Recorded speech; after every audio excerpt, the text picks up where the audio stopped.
আসসালামু আলাইকুম রহমতুল্লাহ। Income another blog video. আমরা একটা ভিডিও নিলাম, নদীর ভিডিও। এর মাঝিরা আপনার বালু কাটে, মাছ মারে। খুব সুন্দর একটা দৃশ্য, দেখেন কি সুন্দর ভিউ। হ্যালো গাইস, দেখেন পানি, নদীর এই বন্যার পানি। এই যে মাঝিরা, এখানে মাঝি মোল্লারা দেখছেন মাছ মারতেছে আগের আমলের বইটা মেরে। খুবই সুন্দর ভিউ। আপনার মাঝিরা এরা হলো চরোহা। এর চরোহার মধ্যে এই যে আপনার নদীটা আছে না, বড় নদী, যমুনা নদীর শাখা। এই নদীতে দুই মেরে বের জাল মারতেছে। দেখেন অনেক কষ্ট মাঝিদের। দেখেন কি সুন্দর ভিউ। এরা সারাদিন 8 দিন 24 ঘন্টা এভাবেই মাছ মারে, খুবই কষ্ট। তো মাছের দাম ঠিক মতো পায় না আরও দিনে গেলে। কষ্ট করে অনেক মাছ মারে এরা। সব মাঝি মোল্লারা খায় এভাবেই।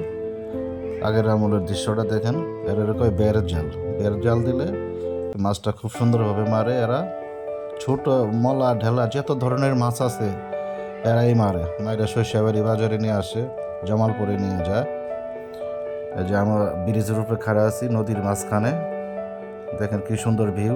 এই যে আমাদের ব্রিজ, চর সাতারিয়ার ব্রিজ। এটা চর সাতারিয়া, এটা ব্রিজটা। যমুনা নদী, আমরা ঝালুপাড়া নদীর সাথে এই নদীর শাখা। এটা চলে গেছে কৃষ্ণপুর, জামালপুর, রৌমারি, এই নদী চলে গেছে। আমাদের ভিডিও ভালো লাগে অবশ্যই সাবস্ক্রাইব করে দিবেন।